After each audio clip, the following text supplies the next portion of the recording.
Hello everyone, welcome back to my channel. I hope you guys are doing so well today. I am finally starting to feel more settled into our apartment, and around this time of year the house starts to feel a little bit more magical. But after going through all my storage boxes for holiday decor, I also notice how many things I just have in general. You guys know that we moved not too long ago and there's still stuff that I'm sorting out. So today I'm going to organize a few things that I've been meaning to address and making some DIYs for those. The first project that I want to make is a small shelf to get things off of my countertops. So yesterday I went to the thrift store and I came back very successful. So this is the one that I found. This is about the size that I need to fit on the wall next to my bathroom mirror. I have been meaning to put up shelves there because my countertop is full, so this size is going to be perfect. The inspiration for this project came from this Urban Outfitters website, and when I saw that it was $100, I was like, no way am I paying that. I can definitely make my own version. So here we are. I found this frame for just $10, and then I also got some poplar wood, which is also very affordable. I believe it was like $3 for one of these pieces, and I just wanted something that was a little bit more on the thinner side but would be strong enough to hold up my items.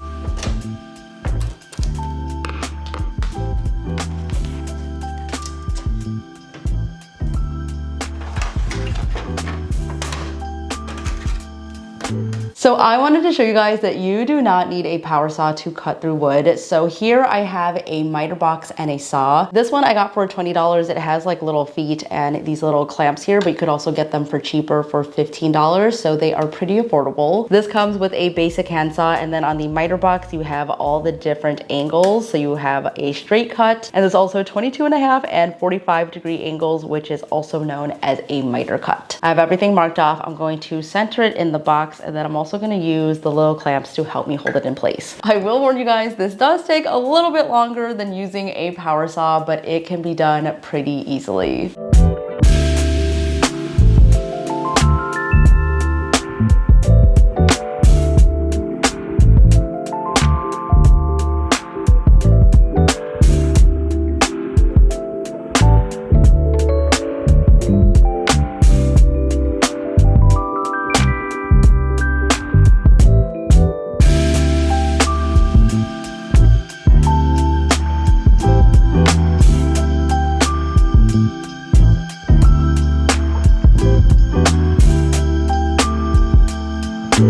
Guys, for as long as I've been DIYing and doing this job, I still can never choose what color to do for a project. There are so many choices and I just want to narrow it down and get it right. On one hand, I wanted to do a metallic wax to make it look brassy, much like the inspo. But since this frame isn't as ornate, I thought maybe doing a nice deep maroon would be nice. So you guys will see what I choose, but I feel like no one is going to be surprised. For me, whenever I DIY something, I want it to be unique in the sense that most stores probably don't carry this colorway. Brown and light blue and maroon and blue have been really trending lately. Personally, I think that these colors look so good next to each other. I feel like my nails are really influencing this as well. I don't really have any other items in this color combo, so I've just been trying to sprinkle it here and there, and doing the striped border really adds that extra bit of contrast and is also super easy to do.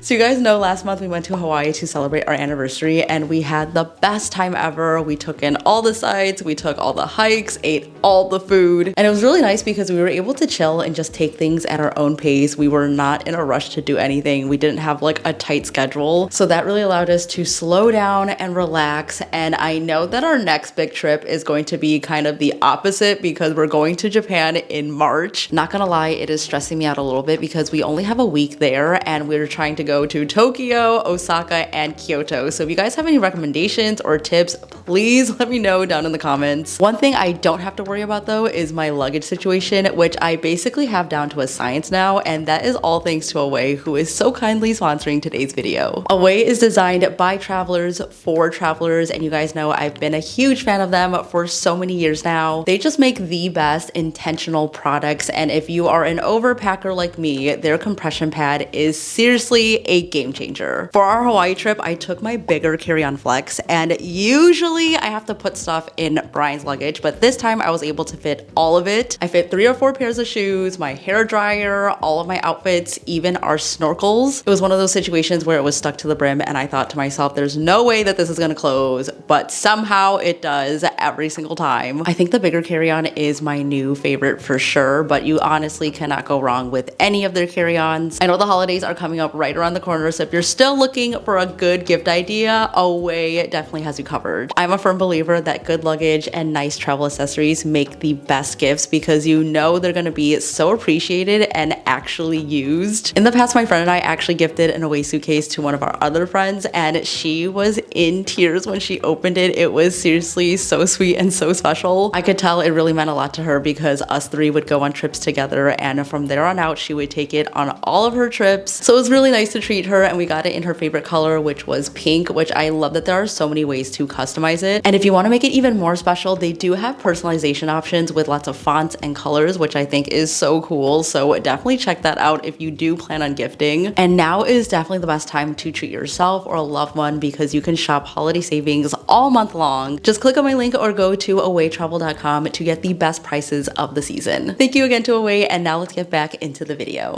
The frame is painted and ready to go, and honestly, I'm a little bit scared that some of you guys might not like this color combo. It's a little bit different and unexpected, but the ones that get it, get it. I know that color trends change all the time, and maybe I'm a little bit ahead because over the past couple of years, you guys know that I've been loving chartreuse green. A lot of people call it puke green, which I totally disagree because I think it's beautiful, but the other day I saw that it's trending for 2026. I saw it on Apartment Therapy, and they also listed warm mahogany as one of the predicted trends. Let me know your thoughts in the comments, but I am here for the puke green lovers, except I'm pretty sure on their website they call it martini green. All right, it is time to put this all together now. I'm also going to style the shelf a couple of different ways to show you what fits on it. Also, I get asked all the time what I use to hang my projects, and it honestly depends on what you're using it for. For this project, it needs to be a little bit more heavy duty, so I'm using some D-ring hooks. I'm just gonna put that right onto the back. And if you know you're gonna put a lot of stuff on it, make sure to use anchors.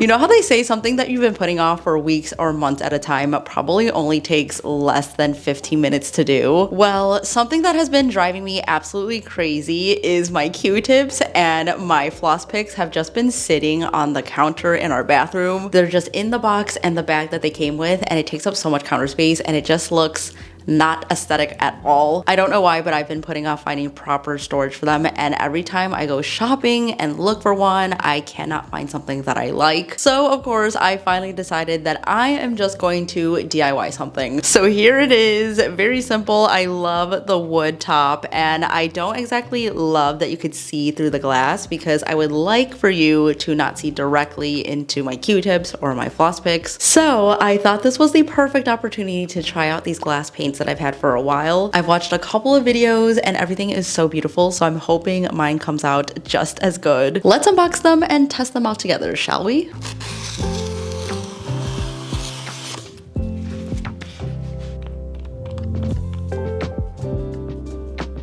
So these are from the brand PBO. I really hope I'm saying that right, but we have the outliners right here. So I got it in the color gold. They come in these little tubes that you squeeze out. And then here are all of the paints. So I got a discovery kit with like some smaller paints. And I did get some of the bigger bottles here, but you just apply these with a brush. You guys have seen me use gallery glass in the past, but these are a little bit different. For these, you could use them on glass, but you could also use them on ceramics, which I think is really awesome. And you can bake them. So these are supposed to be super durable, and they also will be dishwasher safe, which I'm so interested to test out. Since this is the first time I'm trying these out, I do want to swatch them to see how the colors look. So I want to test these out, and then we're going to go on to the real thing.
It is the next day now. We are ready to paint. I was actually a little bit nervous about this because it was looking a little bit messy while I was outlining, but now that it's dried down, I feel like it levels it out a little bit. I'm especially loving this orange one, and I think the trickiest part now is to color it in and have varying colors. Since this is my first time, I'm really interested to see how the colors vary from drying down and mixing them together. So we are gonna test this out and see how it goes together. As a first timer doing these, I found that these paints were a little bit tricky to figure out, especially on a curved surface like this. You have to be careful to not put too much, otherwise it pools and it drips. So I definitely made that mistake because these are thick and they also dry a little bit faster than you would think. So if you're trying this out for the first time, I definitely would recommend using a flat surface like a plate. Also, air bubbles were definitely something that I still need to figure out. So if any of you watching have tried these before and have any tips for me, leave them down in the comments. I will say though, I feel like the gold outlining just makes this look like something you can find at Anthropologie or in the glassware section at HomeGoods, where they have like all of those fancy glass decor pieces. I'm really loving the look of this and how the colors just blend together so beautifully. This glass paint is definitely different from gallery glass, and I just love exploring new ways to DIY. So if you are looking for a new craft to try, this one is really fun. And it's also super giftable if you need any last minute holiday gifts this season. Today is a really exciting day because I get to use my new DIY toaster oven for the first time ever. So I just got this a couple of days ago. This is gonna be my first time actually turning it on and using it, and I'm so excited to have a separate little oven for my DIYs. So I've let the paint dry now for 24 hours, so you wanna make sure that the paint is actually dry before you bake it. The best part about this is that after you bake it, the paint is permanent, it's also dishwasher safe, and it's heat and UV resistant, so I don't think these colors will fade at all. The colors are very vibrant, so I'm excited to bake it, and then afterwards we are going to style it and put it to good use.